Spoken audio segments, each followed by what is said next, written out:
All right, good evening. Who do we have here? All right, let's see. Hopefully I can be heard. Just doing a quick mic check here. If anyone is in the audience and can comment, let me know if you hear me okay. And then we can go ahead and get rolling. Also, I came down with a coughing fit like 5 minutes before this video was going to start. So if I suddenly mute this and you see me hacking away, I don't know what's going on. Just started.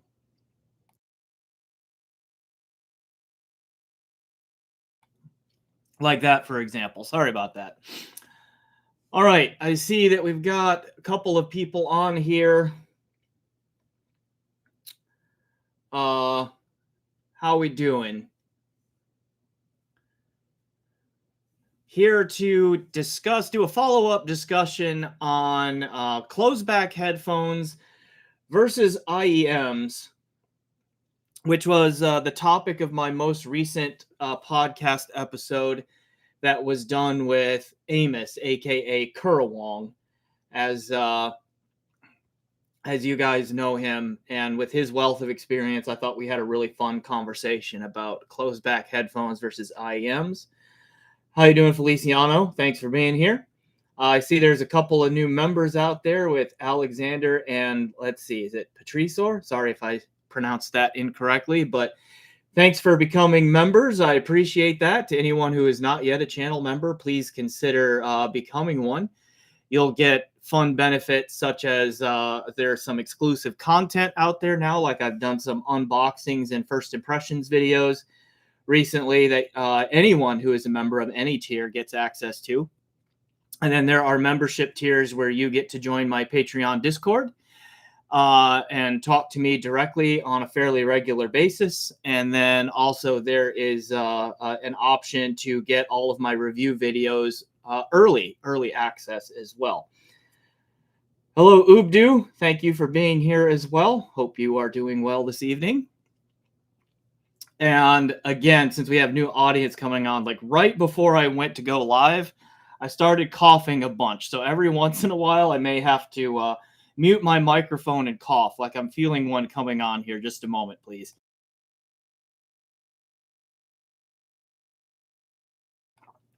I don't know what's causing that.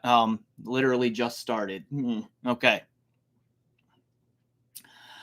All right, so things that Amos and I discussed, and as I kind of give a rundown about that, please, those of you who are here, like ask questions in the chat, and I will try to answer them as they come in. And then don't forget, there are also super likes. So if you like what I do and you want to support me that way, please do so.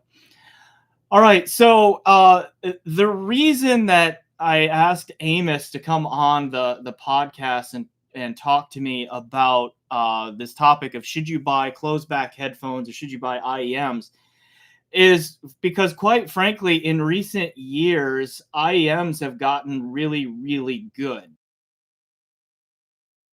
Excuse me. And they have gotten to the point where, like, we can legitimately ask the question, like, is it time to seriously think about getting an IEM instead of an audiophile grade closed back headphone? I don't know that I personally am comfortable saying that IEMs at equal price have necessarily caught open back headphones in overall quality. I'm sure that you can find examples where an individual IEM has caught an individual open back headphone, but I don't know if that trend is quite as pronounced yet as it possibly could be with closed backs. All right. Feliciano says he enjoyed the cultural introduction as to how IEM got started in Asia. Makes sense considering the small rooms. I agree. I think there's a lot of truth in what he said there. In terms of like IEMs being particularly popular in East Asia, where the population density is very high, and so space is at a premium. Okay, so something like an IEM makes a lot of sense. Okay. Pokrog is here. Hello, Pokrog. Thanks for being here this evening, by the way. And he says, without EQ, I doesn't think there's a single exceptionally well-tuned closeback in existence, but there are plenty of IEMs that toe the line pretty well. Okay.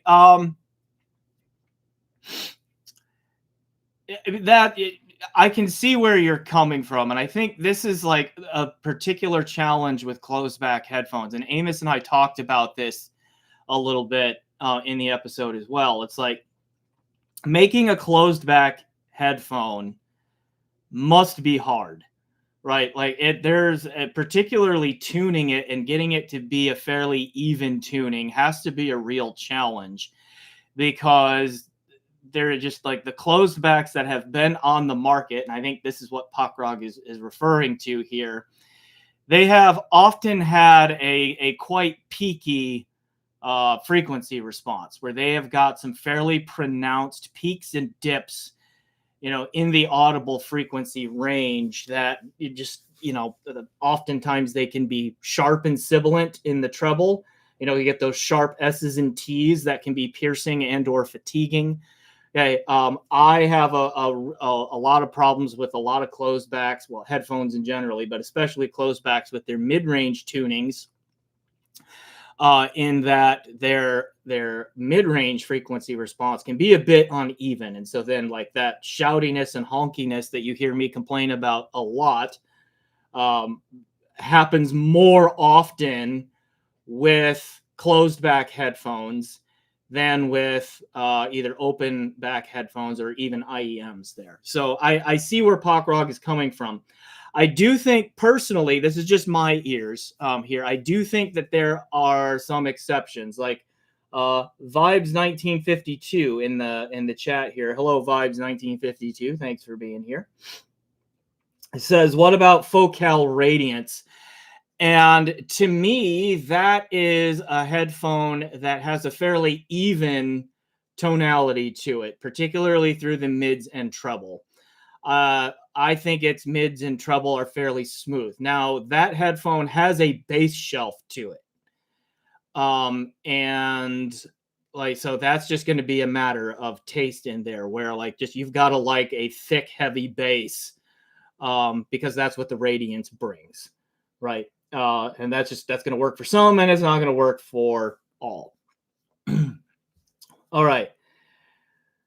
Let's see. Pokrog has responded here. He says, essentially zero output impedance amps are the standard now, and there's almost no excuse for headphone manufacturers to just bite the bullet and do some high quality crossovers in headphones, eke out that last bit of tuning. Well, a crossover would really only make sense if you're talking about multiple drivers in a headphone. Is that what you're referring to? I'll let you answer that when you get a moment here. And then Vibe says we can talk about the Batiste OG. I'm guessing, left the S off there.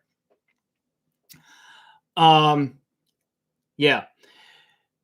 The Batiste, it's been a good while since I've heard that one. I think I have generally positive feelings or memories about it.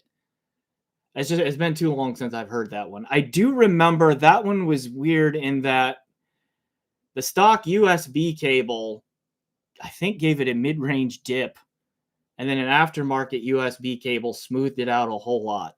That was a really surprising result on that one. I remember generally liking its sound, though. That's about all. It's been too long since I really heard that one.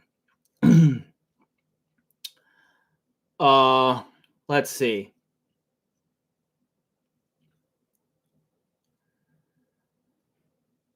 Kind of back to Pokrog's point and what I brought up about, like, it would only make sense to have a crossover in a headphone if you have multiple drivers per side, kind of like a speaker, right? Where you've got multiple drivers and then you have a crossover to filter out the frequencies you don't want in each respective driver.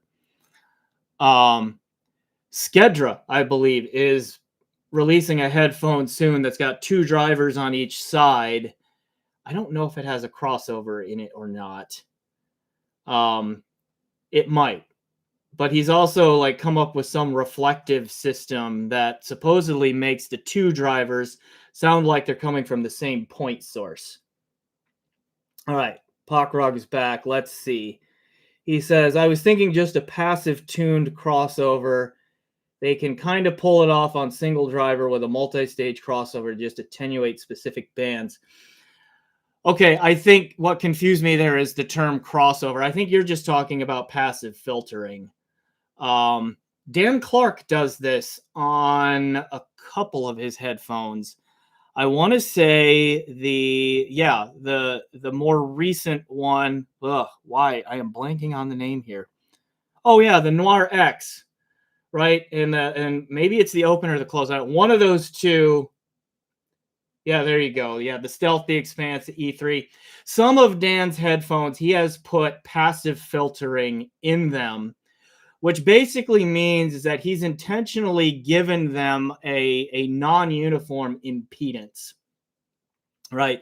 So planar drivers in particular, planar magnetic drivers tend to have a very flat impedance in or through the audible spectrum, meaning that they, if they're rated at say 30 ohms, okay, at 20 hertz, then they pretty much stay 30 ohms from 20 hertz all the way up to 20 kilohertz, more or less. So that means that their power draw from the amplifier is pretty much equal at all frequencies. Okay. But what Dan has done, and I don't think he's the only one in there, is he has put like passive filters in his headphones that change the impedance by a few ohms through certain frequency ranges. And then what that does is through those frequency ranges draws a little bit more power from the amp, which makes those frequencies sound a little bit louder than the rest. And so that kind of helps even out or go for a target frequency response that he's wanting to obtain, which Dan seems to like the Harman curve. So he tunes his headphones pretty close to the Harman curve usually. Let's see. Where did we leave off here? Feliciano says, I am not an IEM person. I would tug on them and damage them like I used to with my Apple wired headphones. Well, that wouldn't be good.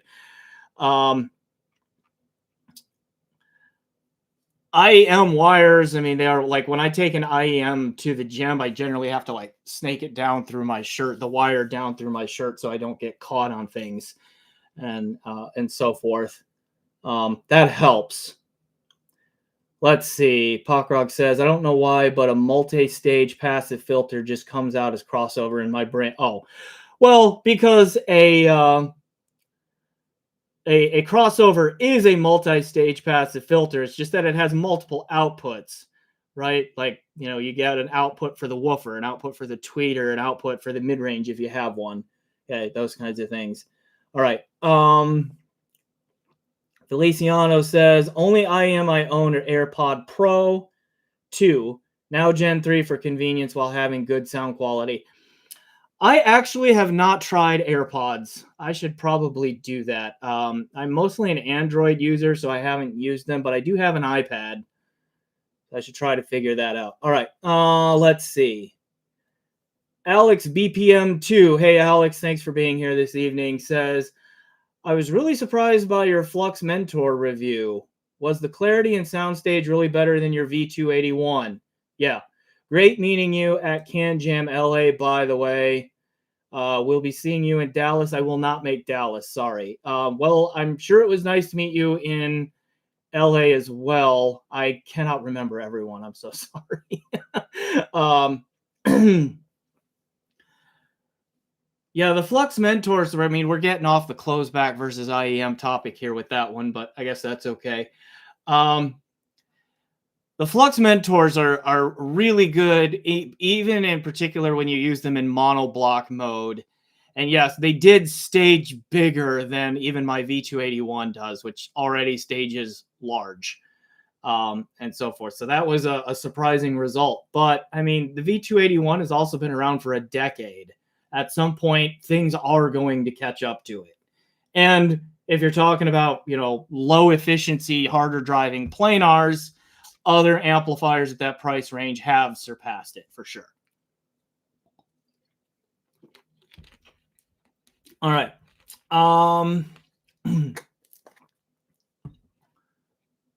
Let's see. Vibes is back. He says, I've tried both IEMs. Best he had was RSV. And was enthralled with IEMs because I do think they give more sparkle than headphones. Yes and no. They can.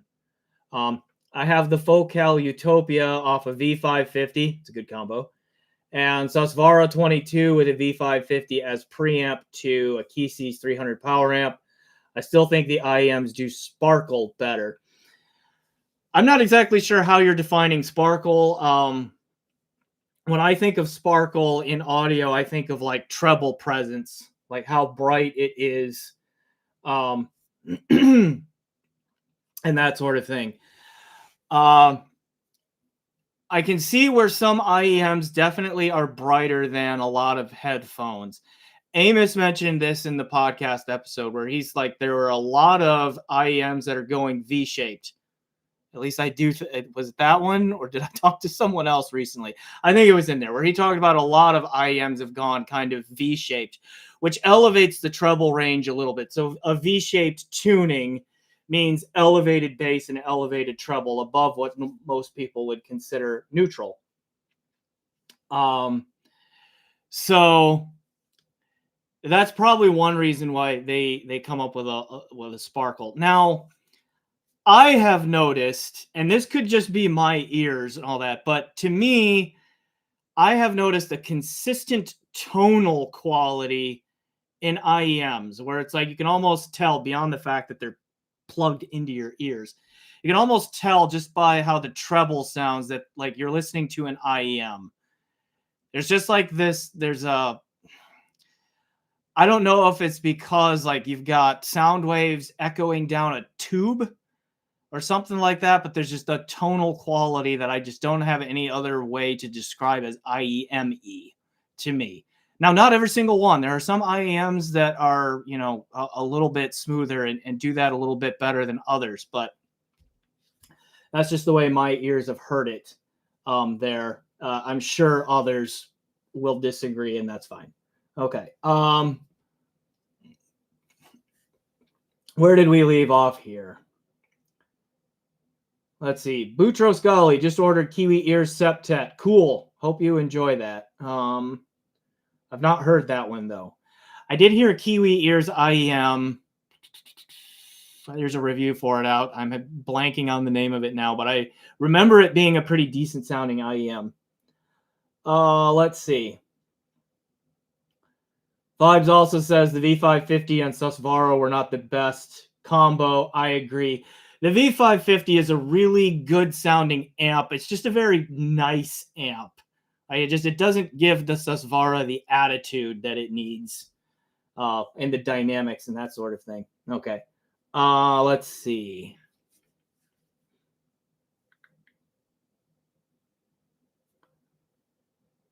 Talkrog wants to know if I got the Timekeeper Voyagers to test alongside the Soloist Voyager. No. I did not.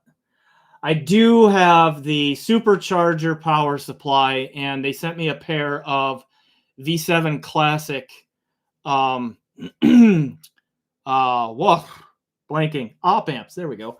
V7 Classic op amps to roll in there as well.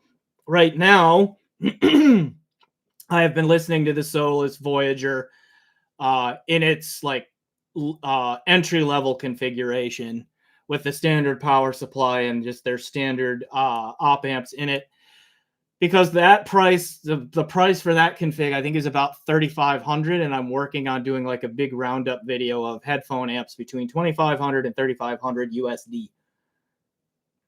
Okay. BB Photo 7248 says, I'm late. It happens. You're forgiven. Did we talk about the new Sennheiser HDB 630 cans? Nope, I haven't heard those yet. I don't have them here yet. I will try to contact Sennheiser and see if I can get a pair of those in. Let's see. Pockrock says, I feel like isolation in itself brings out a lot of the sparkle in a sparkle effect in IEMs. Maybe. I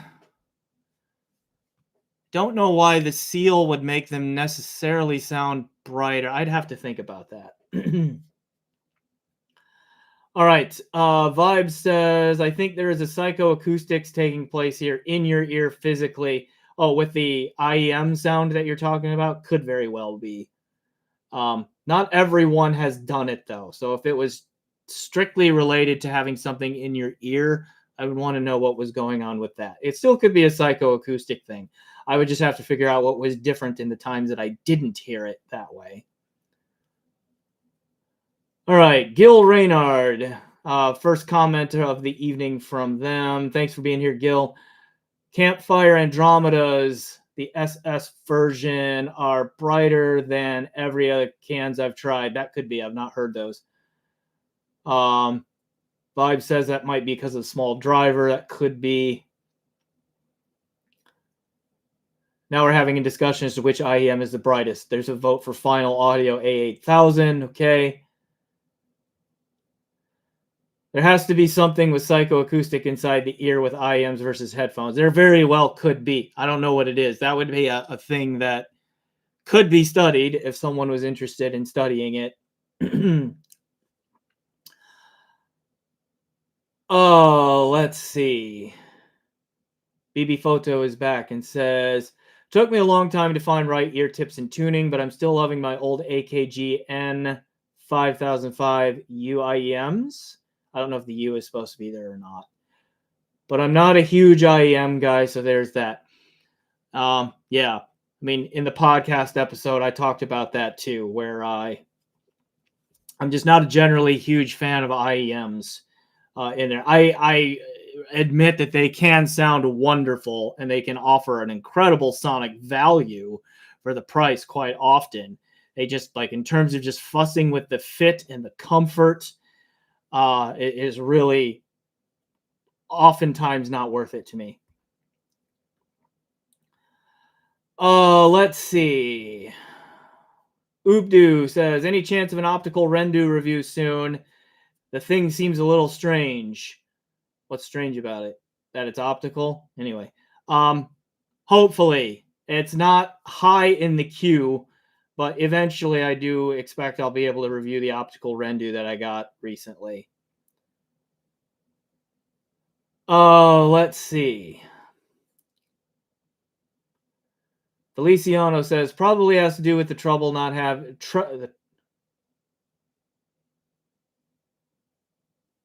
trying to read this here. Probably has to do with the trouble not having too much travel there, forgiving that anemic and trouble behavior. Okay, I assume trouble means treble. Travel through there, forgiving that anemic. Unlike an over-ear headphone that has more material to go through and have more depth, question mark, depth sound, question mark. Yeah. I don't know if I'm quite understanding your question yet, Feliciano. There's more material to go through.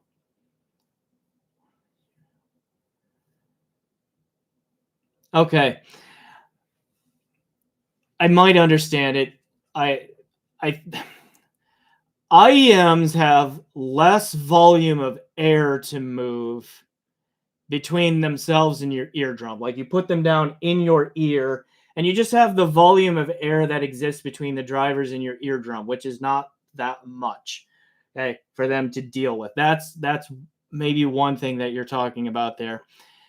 Headphones do, like, have a little bit more air volume. I mean, it's probably, a few multiples of air volume because they're out further from the drivers are out further from your eardrum. But they also have a much larger radiating area typically there. I'm not exactly sure if I'm answering your question or not. Maybe I'm not understanding it very well. Let's see. Alex says his message got cut off, but he was saying that $400 Dusk IEM sounded better than $1,000 plus IEMs that were the YouTube favorites. Such a pleasant surprise for somebody newly entering the hobby. Oh, okay. BB Photo, I see Universal for you. Gotcha. Okay. And then Vibe says, Alex, be careful who you take your IEM advice from. Well, that's generally good advice for audio. Like you gotta, like there's no shortcut. You gotta do your homework and get to know reviewers well before you can really trust what they are saying. Unfortunately, like a lot of people want shortcuts when it comes to listening to reviews and understanding reviews and buying audio gear and all that. And the fact of the matter is there are no shortcuts. Like you really have to do the work of the research and the listening and comparing what you hear to descriptions of what other people hear to try to see how they line up. Like there's really not a way to shortcut that. Measurements are important. They are helpful. They are useful tools, but a lot of people use measurements as shortcuts to doing that work that I just talked about. And it just doesn't work that way, unfortunately. All right. Feliciano says, yeah, I got it. I was referring to the acoustics considering the diaphragm of a headphone compared to the IM. Okay. Yeah. All right. Here we go. Okay. Come to the end of the chat here for a moment. Where did I leave off here with talking about the... new comments. Let's see what we have here. Vibe says, some IEMs will blow your mind. You would never have thought you could hear some of the sounds. Some of them are really good. Like that's kind of why, again, that's about like why Amos and I talked about this. It's just because of how much better IEMs have gotten recently, where they have become a really, truly viable alternative for audiophiles seeking that, music listening bliss. Okay. Let's see. Fabrizio Lascano 4922 says, do you know if I use a headphone amp with a DAC that on is balanced output gives less VRMS than the amp need will affect the sound? If I use a headphone amp with a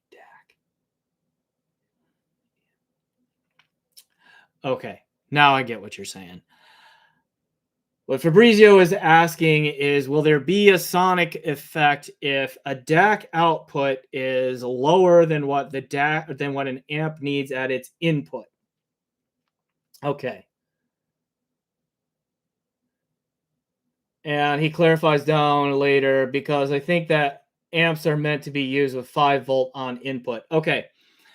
Not quite. The standard voltage for XLR balanced is 4.4 volts technically, I think. I think Topping is an example of a company that does a lot of their stuff at 5 volts, but they don't have to. I think 4.4 is generally the standard, and I think it's like 2.1 or 2.2 volts is standard for single-ended. Okay. To answer your question, though, what happens sonically if you reduce the output voltage of a DAC going into the amp, and assuming that you don't have any impedance matching issues, the only thing that's going to happen is it's going to get quieter. Okay. It's just going to affect the ultimate like sound pressure level or loudness that you can get out of it. Because essentially, like what a DAC with a variable output level does, for example, if your DAC has a volume control and you reduce the volume output, all you're really doing is decreasing the output voltage. That shouldn't affect actual sound quality that the amp is going to give you. It's just going to be quieter. Okay. Again, unless there is some really weird impedance matching issue in there, which I've never run into. It'd have to be a very, very low output impedance on or input impedance, I think would be the better thing on the amp for that to be an issue, and it basically never is. Let's see. You are welcome. Pokrog says that topping SMSL Gustard started catering their output voltage to the voltage that matches best for measurements. And that wound up around like 4.3 volts for some tests and 5.1 to 5.2 volts for others. Yeah, that is one thing that needs to be considered with a lot of these measurement values. Is like is the standard measurement tests that have been out there, like those audio precision measurement rigs that are out there, like they have a very like kind of set and well-known way of doing their tests. And yes, you can design amp and DAC circuits that are targeted right to the way they do that test and maximize those performance metrics there instead of listening enjoyment, for example. Okay. Like I have joked before that like topping, their ethos as a company is they design gear that tickles an audio precision measurement rig in all the right ways. Okay. That is just what they do. Okay. Now, does that translate to listening enjoyment to these ears? No. Okay. We'd have to do a large scale blind listening test to see if for most people that translates to increased listening enjoyment over, say, a shit DAC or a Lake People amp or something like that, just as examples. Okay, let's see.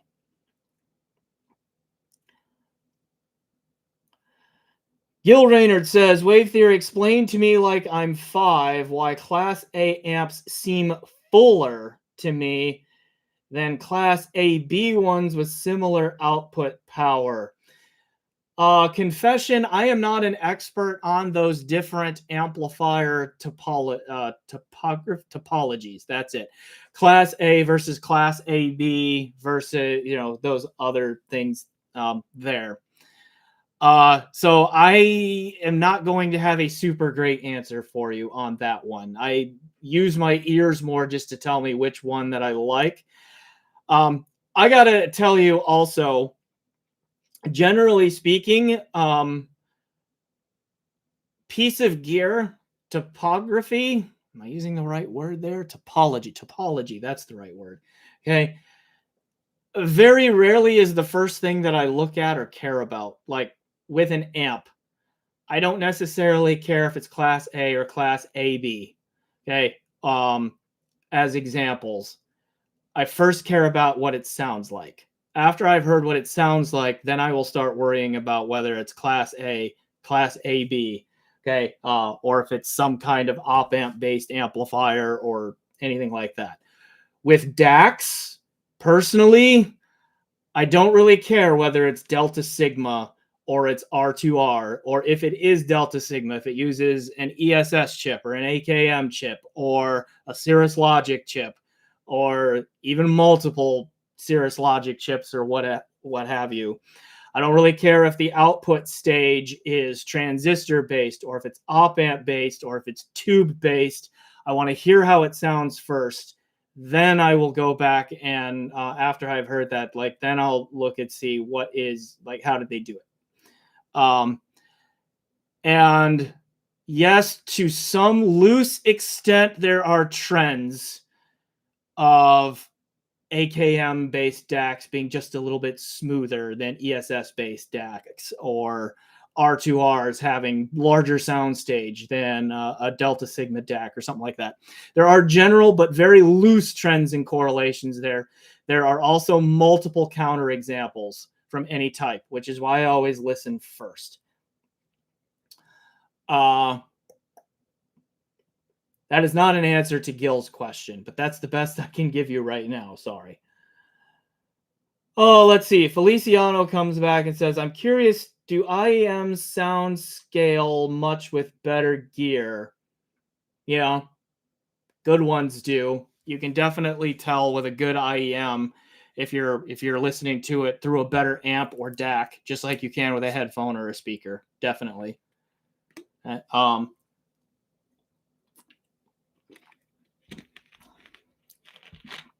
Let's see.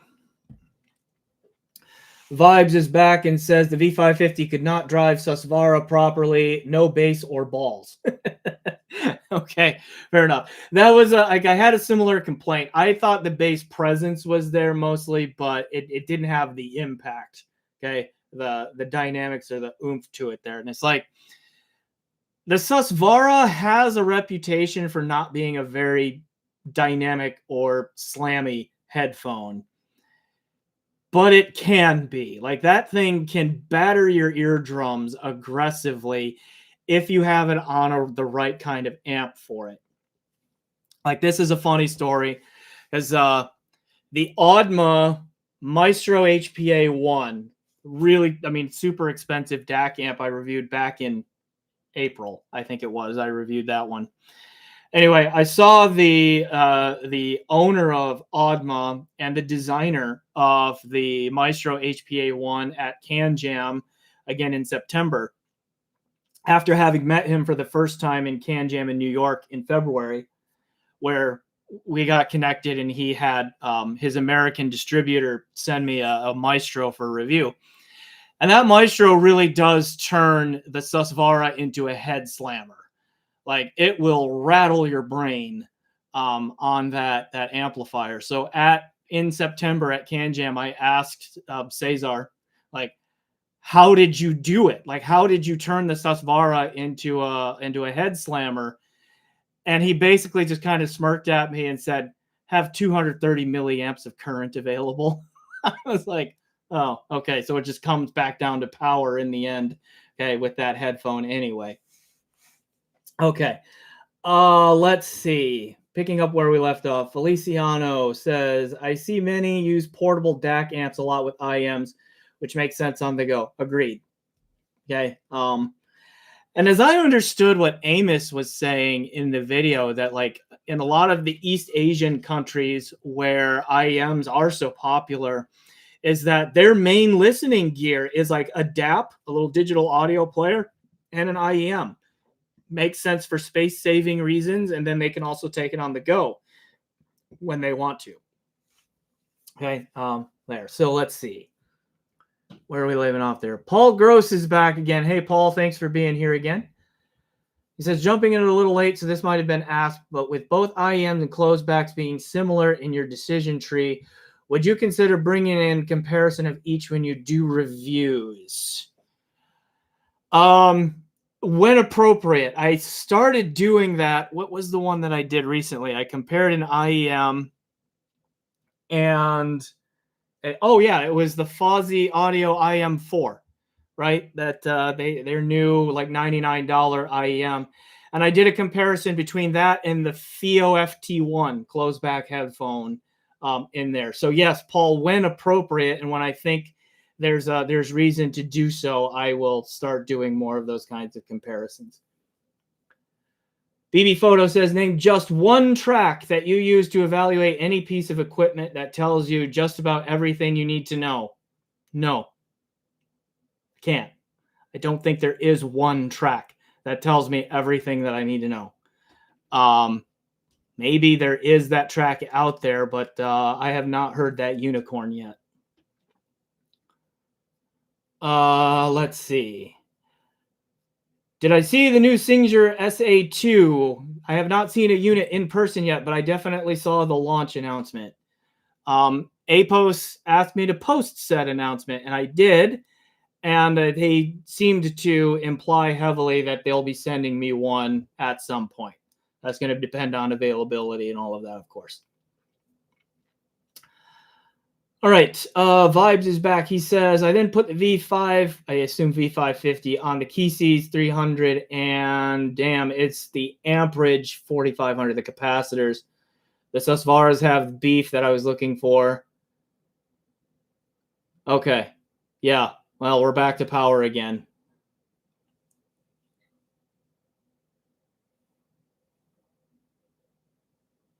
All right, Pockrock says he was using a Kiwi Ears Ether recently, driven by the Timekeeper Voyager Max. And it was wild how huge they staged on monoblocks. Okay. Kiwi Ears Ether. I've not heard that one. And Vibe says the Susvara slam's pretty good when powered properly. Definitely agreed. Yeah. In some sense, if someone says the Susvara doesn't slam, they're kind of telling on themselves, frankly.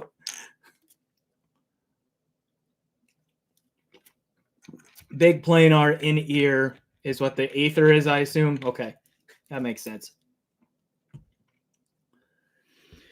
Alex says, I've heard more good sounding IEMs than I've heard closed back headphones, but I hear that closed back headphones are making a technological comeback. I think I said something to that effect, actually, a couple of times recently. Because, yeah, at Can Jam in September, I was fairly impressed with a fair number of closed back headphones that I heard.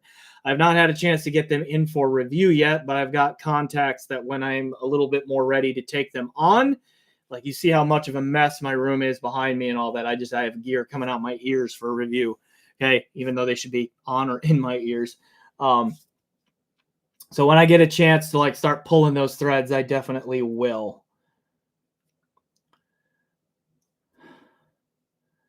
All right, Vibe says SA2's output power increased from SA1's. Yeah, the SA2's power output spec is quite eye-popping. What is it? Something like 10 or 12 watts per channel? Oh, you have it written right here. Maximum of 15 watts into 20 ohms. Yeah. Which is a huge amount of power for sure. Looking at the pictures of the PCB on that they showed, I might be a little bit skeptical just based on what that power supply could deliver. Like, okay, 15 watts at 15 watts into a 20 ohm load at 1 kilohertz, maybe. What's it going to be like when it's trying to push a Susvara, for example, say at 60 hertz? We still going to get 15 watts? Well, that's a 60 ohm headphone, but are we still going to get that kind of power output? We'll have to see.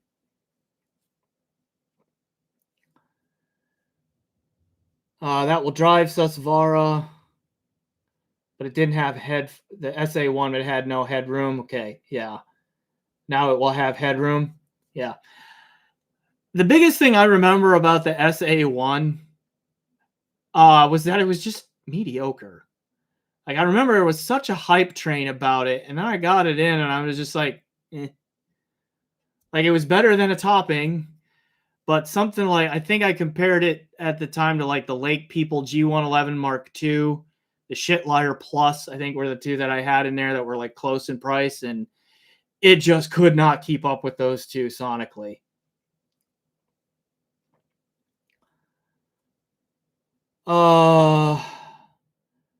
Feliciano says, did the Mimir take place of your J2 S4499 with V7 op amps?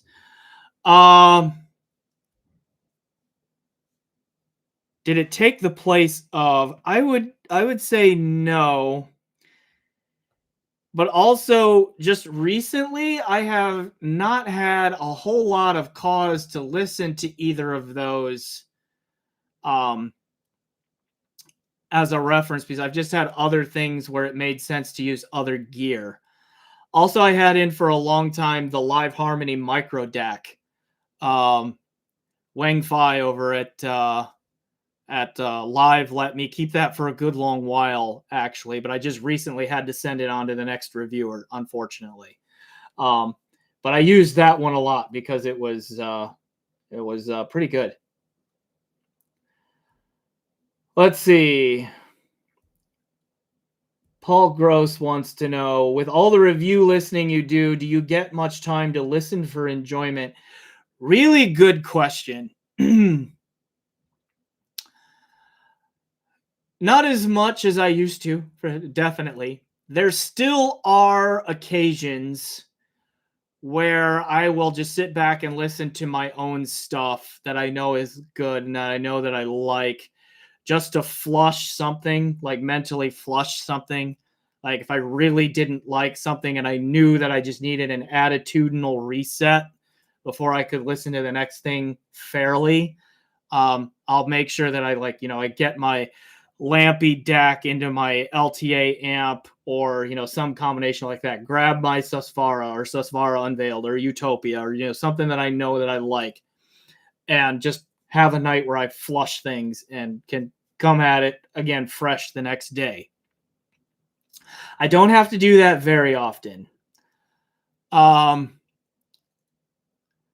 Listening for enjoyment. So most of the listening I do, even when it is for review work, I still very much enjoy. Most audio gear that is produced these days is at least good and fairly priced. There are exceptions to that, of course, and then those can lead to the flushes that I just mentioned. But for the most part, I still very much enjoy listening to all of the different gear and still enjoy the process of listening to music on them.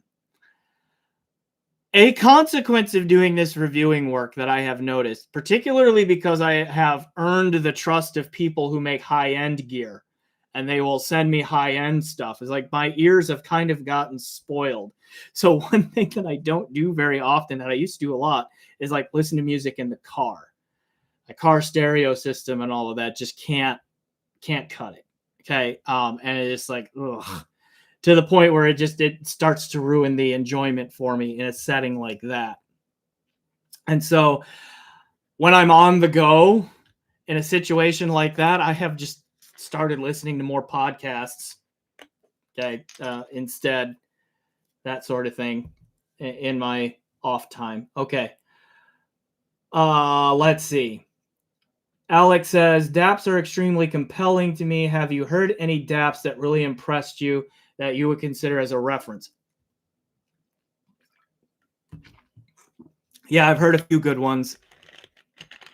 iBasso, the DX180, for its price, really nice, warm, smooth sound to it.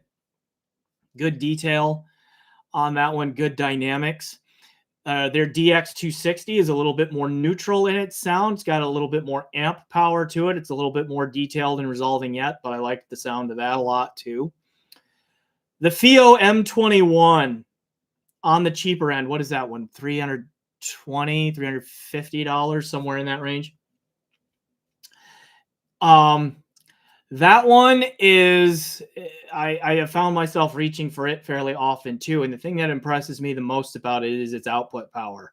That little M21 is a far more powerful amp, especially for a portable device at that price, than I think a lot of people will expect. And it's good, clean power too at that. It's not just raw output. It sounds good doing it.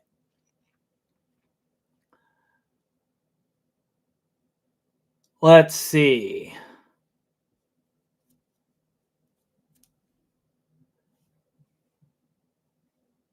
Vibes is talking about the SA1, I believe, saying the nonlinear potentiometer. I assume you're talking about the SA1. They killed that unit. Could be. And then says, you are the man, professor. Hey, thanks. Let's see. Fabrizio asks again, do headphones that are easy and medium, easy to drive, take advantage on high-end gear the same way as Susvara do? Yeah, they do. High-end gear is not all about power. It is also about being nimble. Okay. Some time ago, there were some friends I had in a Discord that were talking about this. Like, we were kind of just like wrestling with the question of like, what is high-end audio? What makes a piece of audio gear high-end? Other than just price, of course, because generally high-end stuff is expensive because it takes a lot of time to put the R&D into developing it. And then, of course, you've got to buy quality parts, and then often they are hand assembled and all kinds of stuff like that. All of that drives up cost. What we kind of sort of settled on is that it's what makes high-end audio often is the ability to play the quiet amidst the loud.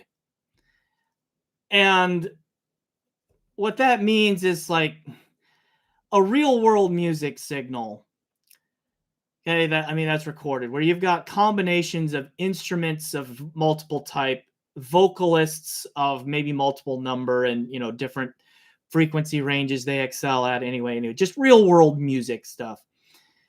You've got the loud, you've got the macro level stuff that is like the big changes in dynamics and aggressive things like your drum hits and your string plucks and all of that kind of stuff. But then there is so much subtlety that on its own your brain just kind of doesn't really ever register, but it's there. And having it, your ear still picks it up, and it just kind of helps create a more cohesive and believable whole. And those are the things like the higher order harmonics, room reverbs, all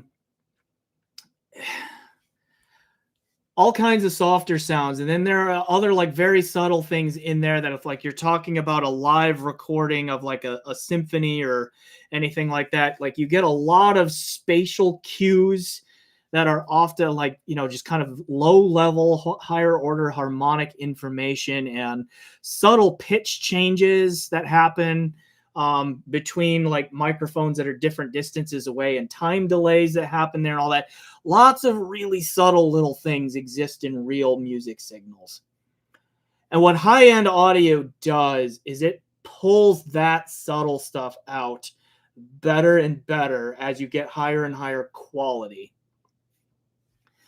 That's not all about tone, right? That's not all about like, it's not completely unrelated to frequency response, but just because a piece of gear can respond at basically equal level from 20 hertz to 20 kilohertz does not guarantee that it's going to pull out all of those subtle little low level things in the midst of all of the louder chaos, right? So that's like, I hope that answers the question. I feel like I'm getting off track on that. Right. So can easier driving headphones or and all that like take advantage of what higher end electronics do? Yes, they can, because the higher level electronics are giving the headphone more of all of that subtle stuff in the signal. Right. And so that's what helps. Okay. That's it. So yeah, they do benefit from that. All right. Vibe says, lastly, did you ever do a cable review with your physics info involved? If yes, when? I have not gotten back to it. I need to. I started a series. Oh, it's been a couple of years, maybe 3 years ago now. It's been a while. About some of the physics behind why analog cables would sound different. You can check that out there. I think I called it Cables Matter. So if you just search Wave Theory Cables Matter on YouTube, you should be able to find it. Where I start going into the science of that. I haven't been able to get back to the rest of it. I'm kind of trying to decide what way I want to go. I've been assembling gear that I can hopefully blind test myself on some cables, some interconnect cables. Because I don't think you can do a true blind test with headphone cables. I don't think it's going to work. Because even if you have your eyes closed or are wearing a blindfold, headphone cables feel different, right? Like, I've got one right here.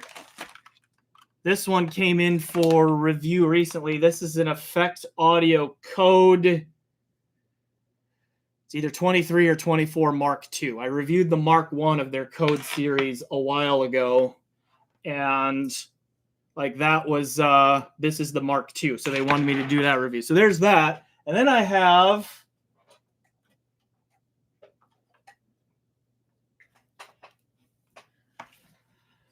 my Dana Cable Lazuli Rhapsody here.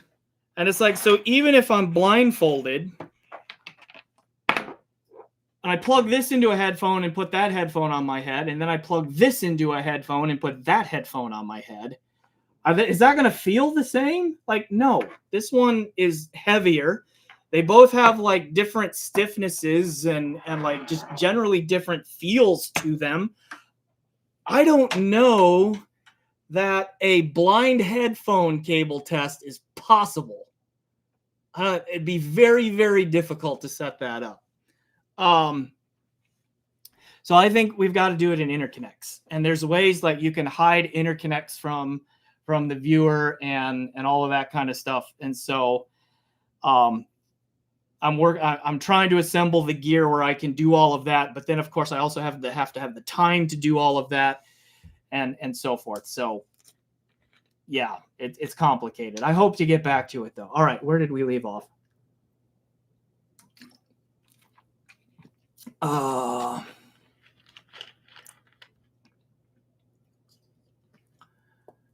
I mean, your college physics knowledge. I hope I answered that question already.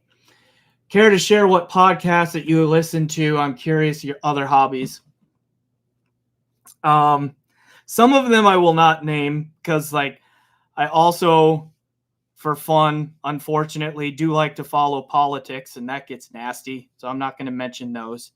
But I do follow it, and so I listen to some of those podcasts. Let's see. I'm also a fan of American football. Okay, I played it when I was in high school. Have watched it my entire life, and so I like Joel Klatt on college football. He does a really good job with his color analysis during football broadcasts, TV broadcasts, and then he has a podcast through the week that I will listen to during the year. Let's see. We're doing it during the season. What else did you ask about other hobbies? Because I got into weight training when I played football in high school, I still lift weights. And so I take my son, the one who does the commercials. He and I go to the gym together and do some lifting there. So that's another hobby I have. I also swim laps for cardio. Swimming laps is great thinking time about how I'm going to talk about audio gear, by the way, because basically every time I go for a swim, I lose count of which lap I'm on because I'm thinking about how I'm going to talk about the next piece of audio gear I have coming up to film a review video for. And then I'm like, crap, which lap am I on if I don't bang my head into the wall at the end of the pool because I'm not paying attention, stuff like that. Let's see. Any other hobbies? I do enjoy watching television shows, movies as well. Like I have a home theater system. Like this audio reviewing gig is my job now. And so like I am wanting to expand into 2-channel and possibly home theater stuff and start reviewing that stuff as well. So there you go. On other stuff, like somebody's going to ask what shows and movies have I been watching. Let's see. As a family, we've been watching the TV show Wednesday, the one that's based on Wednesday Addams. That's been really good. Like that a lot. We're introducing our younger son. We are watching through the old show, the X-Files, with him as well. And so that's a lot of fun. Just as examples. Okay, let's see.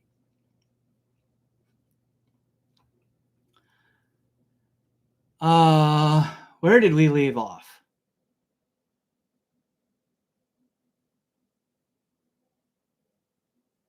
Might you do a hit the head with hand chat about why do cables sound different in the opinion fact of a college physics professor? What do you mean by hit the head with hand chat? I don't know what that means.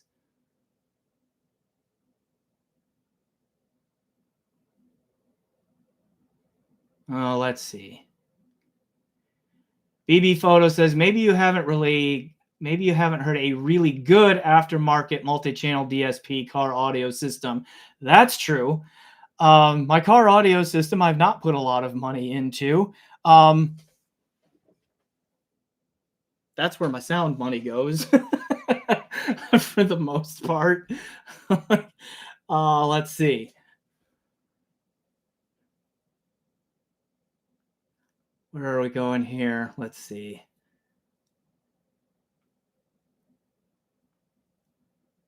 The main thing is car audio system has to be tuned properly. That's the key. That's not wrong about any audio system, though. Like it starts with like if the tone is wrong, it's just never going to get there. Vibe says it's the quiet stuff that matters. Yeah, that's what I was talking about there earlier. Hey, the vegan vicar is here. The Reverend Doctor, thanks for being here. Greetings from Manila. All right. Let's see. BB Photo says the most difficult thing is to control panel resonances, buzzes, rattles in your car audio system. But if you tackle that, it can be amazing. See Resonix Sound Solutions. Yeah. The other part of that is like, I mean, this being my job now, I work from home. I don't have to drive very much anymore. So that's another part of it. So where I lived before the town I currently am, I had a longer commute, listened into the car more. I just don't have to drive that much these days. Let's see. Vibe says, how about speaker or audio cables? That was in reference to what we said earlier. Speaker and audio cable, I mean, same principles as a headphone cable. You could probably do blind tests of a speaker cables with help. Somebody would need to switch those out for you, but I imagine it's doable. Let's see. BB Photo says, I spend a lot of time in cars, so that's the one place I can listen to favorite. Yeah, that makes sense. If you do drive a lot, like if I were driving a lot, had like, an hour plus commute one way every day, I would probably look into upgrading the car audio system, but I'm just not in that situation.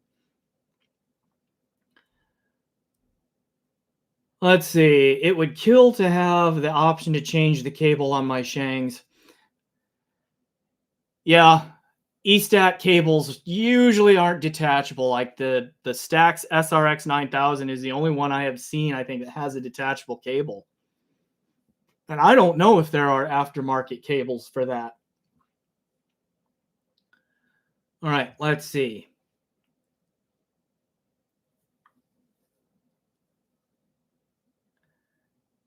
Your son will have a blast. I'm not sure exactly. Let's see. Good old politics. LOL. Yeah. Let's see. Feliciano then says, try to get a rhythmic subwoofer in. I got myself one per Nemo Propaganda reviews and no regrets. I've heard good things about rhythmic subs. I have a pair of SVS subs in my 2-channel system, which I don't get to use very often, but they're there.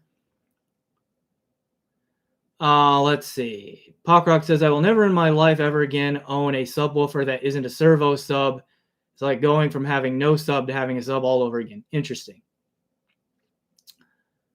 He says a pair of Rhythmic F12s replaced my SB3000s, and it wasn't even close. All right. I will definitely put Rhythmic on the list to check out if I can. Car audio is cool, but home audio is where it's at. Again, like I mean, BB Photo made a good point up above that it's where you spend your time. Like if you're on the road a lot, then yeah, it makes more sense to invest in not only the car audio system, but in the damping of the car itself. Gil Reynard says, how much does the recording mix affect your playback reproduction in your best chain? I find that layering, I guess I should call it, changes from song to song, even in similar genres. Yeah. Recording quality absolutely matters a ton.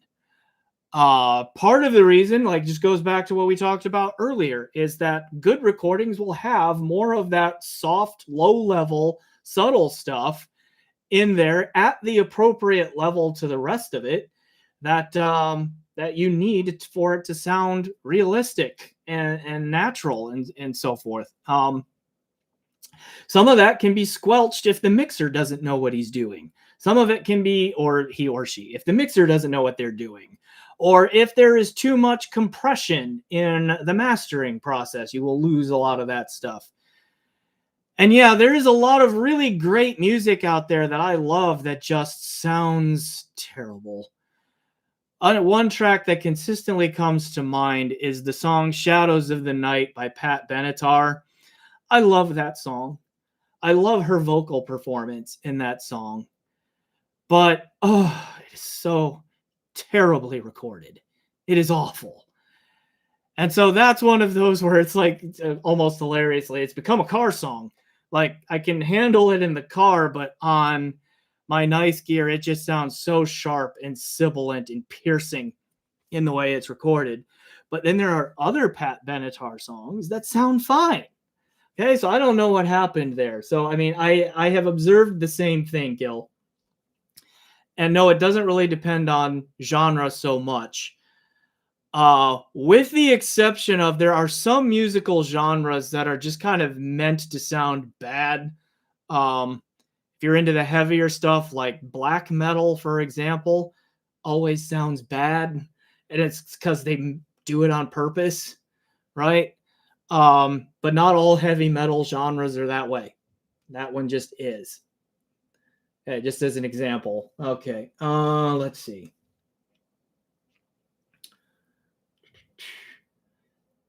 Talkrock says E-Stats should just have a 4.4 millimeter cables in each side with the first and second ring being empty to gap the contacts apart, or use 3-pin mini XLR.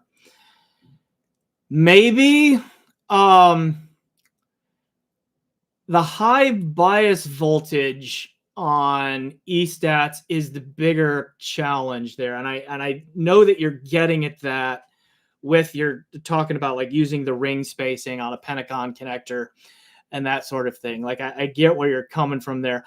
I don't think you would want to use a barrel style connector like a Pentagon, because then like if you go to unplug the headphone while like that membrane is still charged up, you're going to be shorting something out with 580 volts or more, depending on who makes it, as you pull that thing through. And so I think the 3-pin XLR would be better. However, those tiny little pins may not handle 580 volts very well either. Like, it was interesting. I was talking with the Warwick Acoustics people and Golden Sound at Can Jam this past September about their Aperio, because there's an Aperio like original edition, and now there's a GSE or Golden Sound edition. And they have the bias voltage set at 1800 volts in that electrostatic setup. And that requires a much thicker gauge cable to pull off because the voltage is so much higher. So those things like that you got to be careful with. All right, where do we leave off here? BB Photo says, at Gil Raynard, as a musician with a home studio for 14 years, audio engineers all use different signal chains, studio monitors in different rooms. Mixes will be different. Oh, yeah. Yep, that's definitely true. Let's see.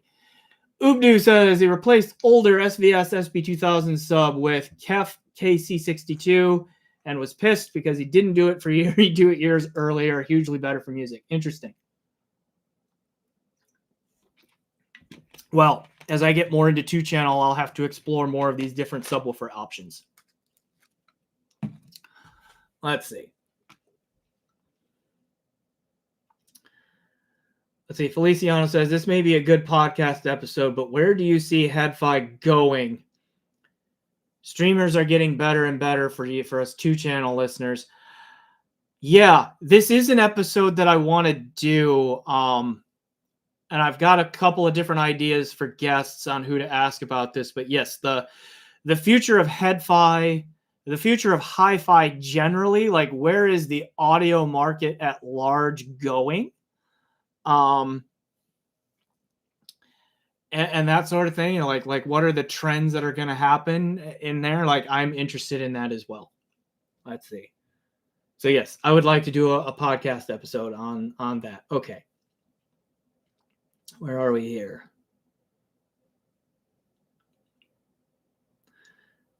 BB Photo says, in that era, Pat Benatar, a lot of people were transitioning to new digital systems and using DAT or digital audio tape as well. It took a while for engineers to transition and learn the intricacies of digital workflow. Okay, that's interesting. You're right. That would have been in the 80s, right about the time they would have switched to digital recordings or started the transition that way. Pokrog says he's always loved punk as a genre, and the vast majority of it is recorded like trash. Yeah. But there's a surprising amount of punk bands that have great recording quality for no reason. Yeah.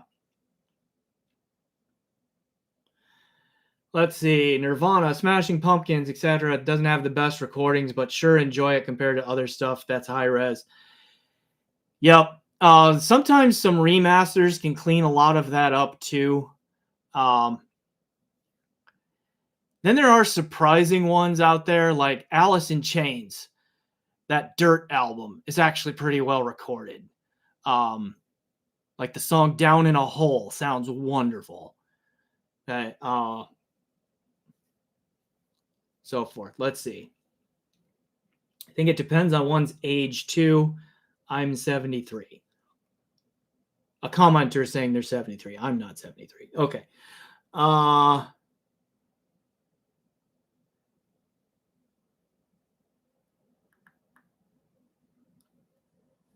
Always loved the Mad Season album. Matchbox 20? Is that what you're referring to? Because they had an album called Mad Season.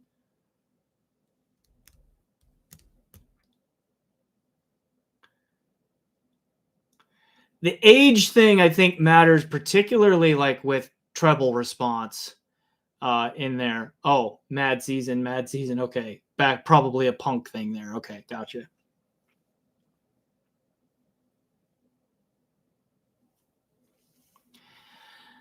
All right, if I had to choose one each, best closed back and best open back headphone. Ugh.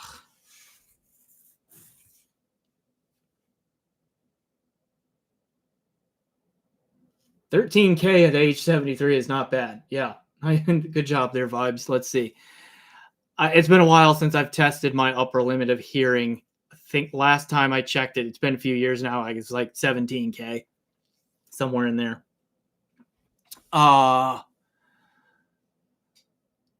Let's see. The best closed back headphone, the best open back. Oof, cans of worms, right? Best is going to be such a hard question. Okay. I will say the best open back headphone that I have heard for my hearing, for my listening enjoyment, that is not something crazy like Shangri-La or Sennheiser HD1 or something like that.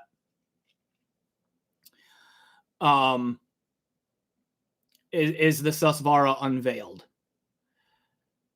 That one I put that one on my head on my gear chain and all of that, and 2 to 3 tracks in, it's just like headphone disappears in a way that I haven't heard anything else do. So there's that. The best closed back, probably the E3. Probably. Those are just my takes on that right now. Okay, let's see.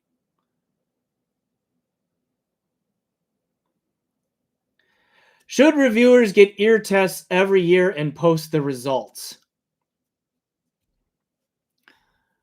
Well, I haven't done that, so I guess my answer is no. Should we? I don't know.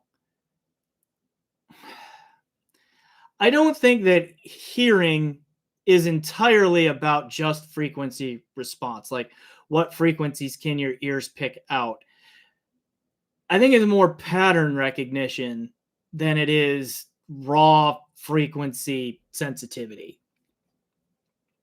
Now, will loss of frequency sensitivity impact your ability to recognize patterns? Yes, temporarily. Human brains are amazingly plastic organs. They do adapt and learn how to recognize patterns anew all over again.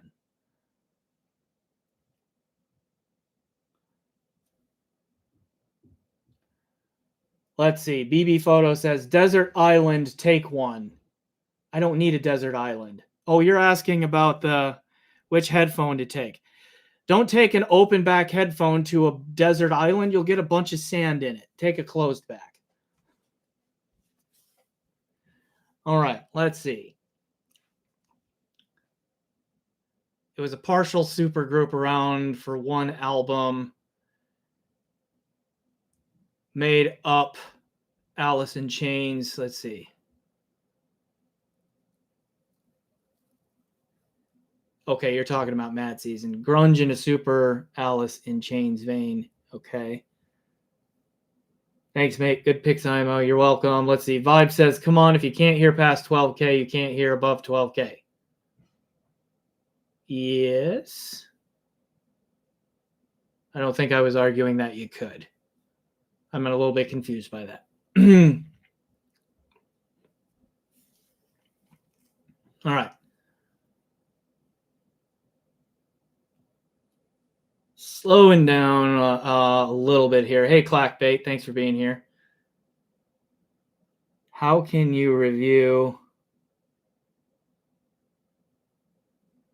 Vibes is back here.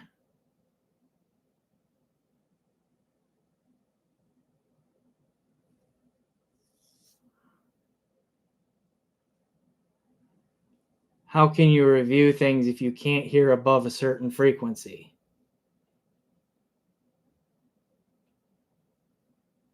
That's what you're getting. Oh, okay. So this is connected to the, like a headphone. Okay. I think I see what Vibes is saying now. All right. This was connected to, like, should reviewers publish like their hearing test results every year? And I said the thing about pattern recognition, and that it's not just about like raw frequency sensitivity.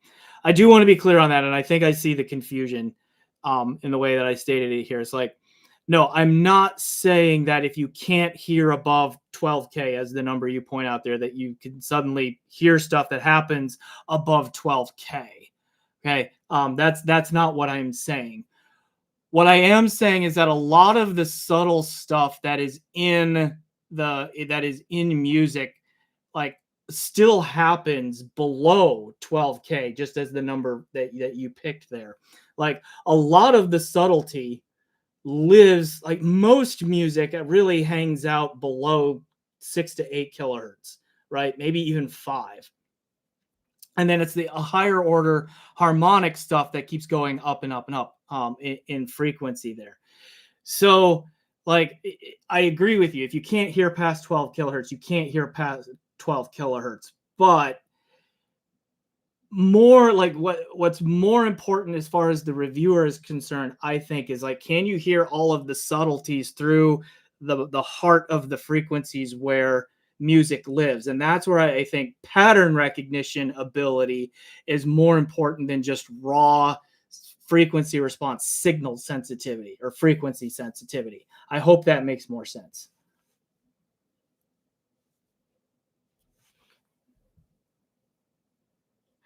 So, yeah, just to flesh that out a little bit, in case anyone else in the audience is still confused there. Like, let's say that you're used to hearing a certain piece of music with a physical ability to hear up to 15K. But then suddenly you lose that ability, and now you can only hear up to 12K. There will be a window of time where the two, like, if that happens suddenly, okay, that loss due to a trauma or whatever, like, if that happens suddenly, there would definitely be a different listening experience after that trauma than before, because of the loss of frequency sensitivity and the ability to hear there. But in time, the brain adjusts and there becomes a new normal to listening up to 12K here in this case. And so going forward, when you start listening again and making comparisons under that new ability, it's still like a valid comparative experience there, because your brain is just like, it's perceiving patterns in a different way, but it's still perceiving the patterns. I hope that's clearer.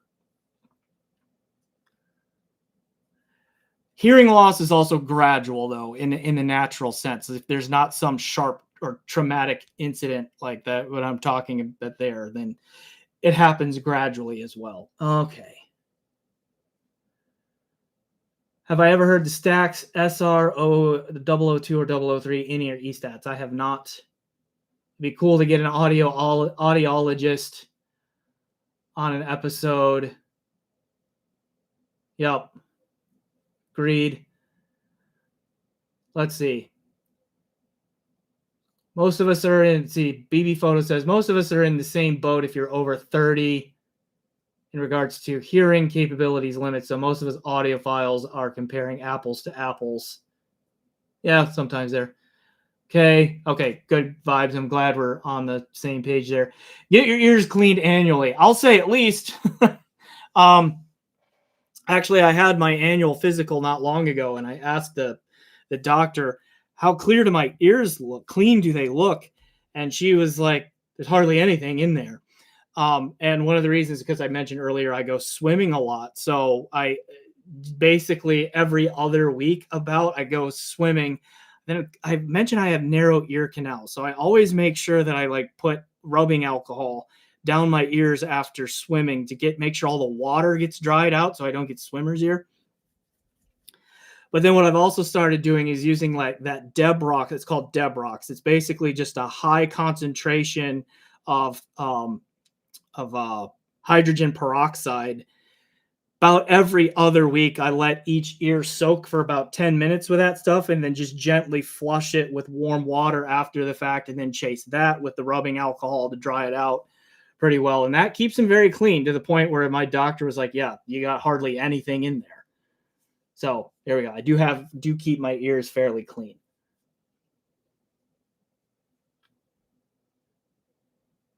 Let's see. Paul Gross says at 66, my ears have changed, but still feel like I can pick out quality audio. I agree 100% on your pattern explanation. Yeah, here we go.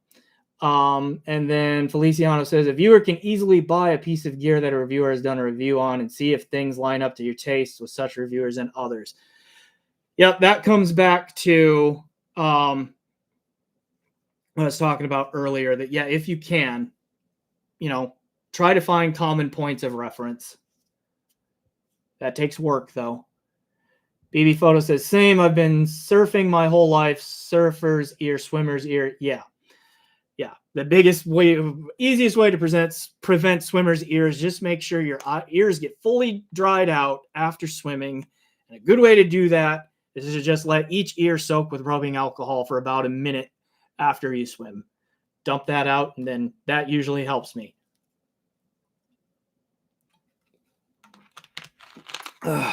All right. We have been here for a little over an hour and 20. So we'll do last call for questions. See if you come up with any here, and then we'll probably call it a night. So last minute questions, give you about a few seconds here to about 10 seconds or so to come up with something.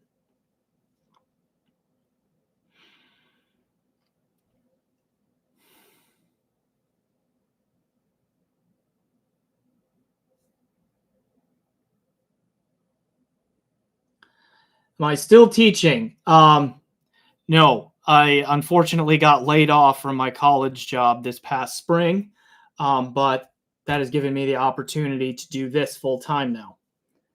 Don't worry, we're okay. My partner has her professorship still, so we're doing all right, and she's behind me.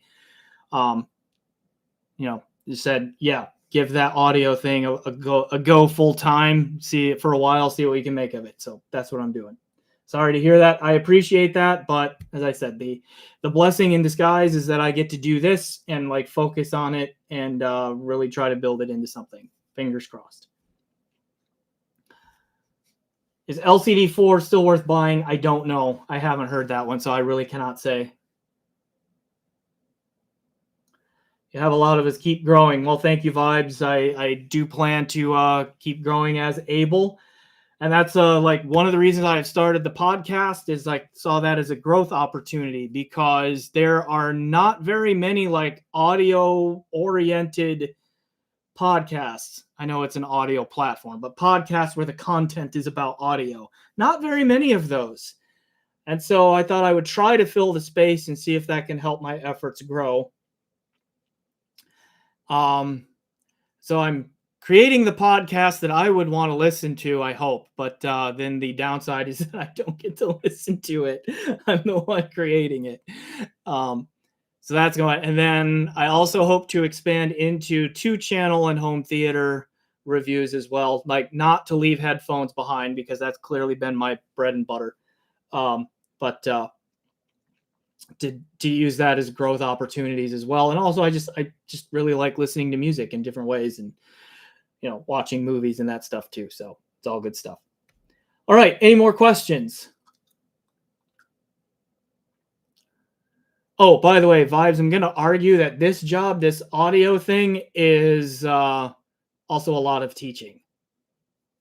I think one of the reasons that I can do it the way that I do is because of the teaching background. Where am I located? I'll not get too specific there, but upper Midwestern United States.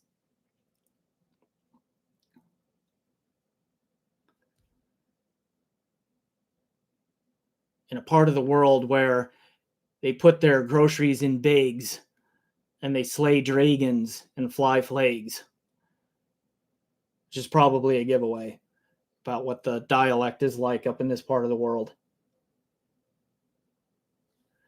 In case we want to send you a drawer full of unused IEMs and tips. Indiana? No, not quite Indiana. I have a lot of family roots in Indiana, though, but no, I'm not in Indiana. Their dialect is a little bit different. Like, there, they don't measure things, they measure them.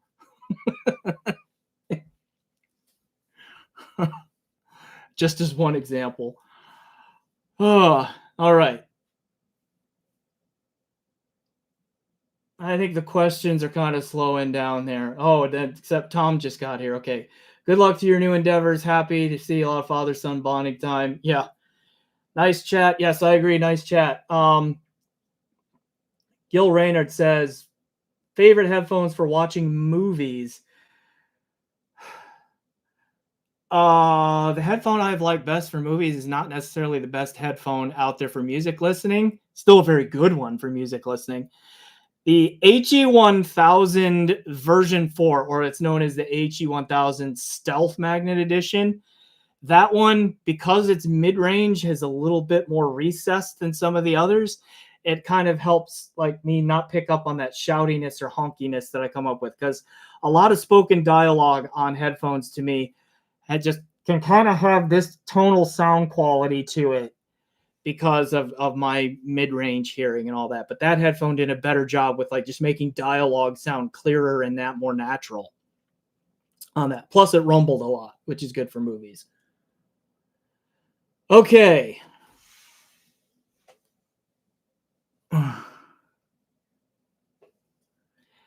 Yeah.